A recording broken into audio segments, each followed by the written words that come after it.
Okay, we're back to work on the 59, and I've already done some work. The Hydro Boost is mounted, and it goes through the firewall, and I made a bracket for the stock pedal, brake pedal, to work with it. I bench bled the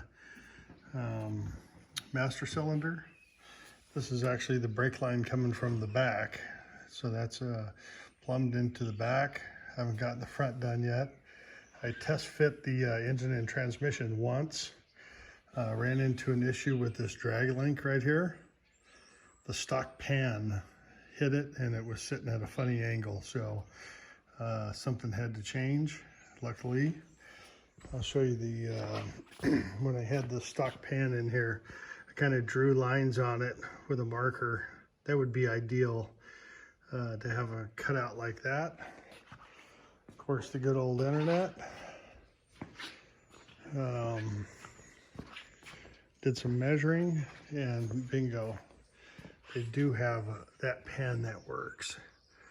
So I'm getting ready to set it back in there and see how these put these adjustable motor mounts on. We'll see how close we can get. I do have a provision for motor mounts or some towers, and what I did was I took some square tubing or rectangle tubing and just put this piece in here that it'll go to the motor mount. Eventually we're getting closer, that's for sure. It'll be I'll do another video when I get it in there. I'm doing it by myself, so it takes a little bit. Let's take everything nice and slow. It's turning on me just a little bit. Not even worried about it.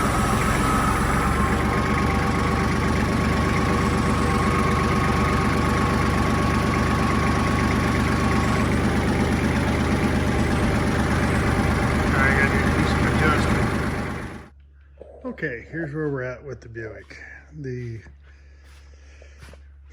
I put the motor in and out. So it's been in and out, in and out, in and out, in and out, which it's going to come in and out again. But what I had to do was take the stock motor mounts out, because they're not going to work. And I put all the adjustable motor mounts on the block. Never seized those. And the similar metal bolts I'm putting in that aluminum block. So now we'll get this thing up in the air, and should be able to find our final positions for everything. And it was at 4.5 degrees at the tail shaft of the transmission, and that was within 1/10 of the rear end. So that might be just right. All right, I'll keep you updated. Thanks. Share, like, and subscribe. Okay, okie dokie.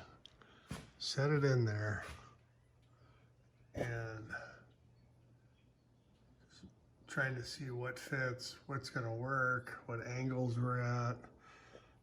Just got it roughed in there today. I don't know how much longer I'm gonna work on this. Trying to run home after work and do as much as I can, but changing the pan was the answer. I got tons of clearance here now. Kind of funny because it's a little bit deeper right here, so getting it in wasn't as easy as when the pan was a little more shallow, but we're looking good now. That new oil pan gives me tons of clearance. And so it sits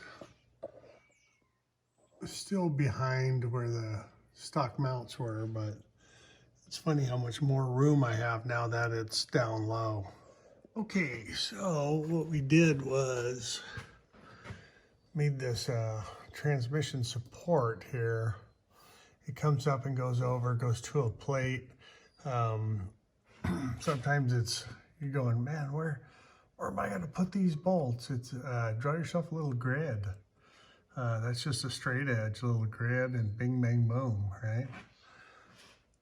And the reason that this goes up right here is the exhaust will come through here later on both sides. So trying to think a little bit ahead. Got our grid over there. I'll make these bolts bigger. They're going to be grade 8 3/8, and should work out just fine. Okay, here's where we're at.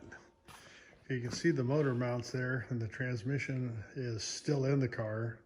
I left it this time because the transmission mount is made, the motor mounts are made, the motor's back out. I got it sitting on a little table, but still supported and covered up.